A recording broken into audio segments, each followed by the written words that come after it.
అందరికీ నమస్కారం. ఈరోజు నేను ఒక ఎక్స్పెరిమెంట్ చేయబోతున్నా.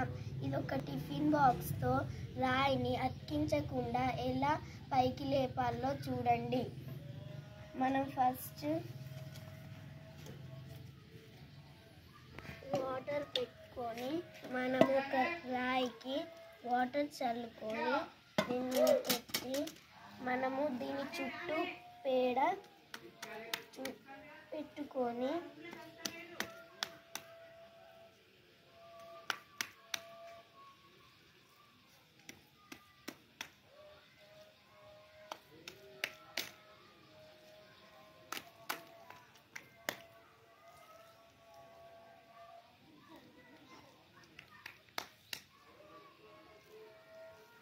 వాటర్ దీని మీద చల్లుకున్న తర్వాత చుట్టూరుగా పెండ వేసుకున్న తర్వాత గాలి అనేది లోపలికి వెళ్ళదు.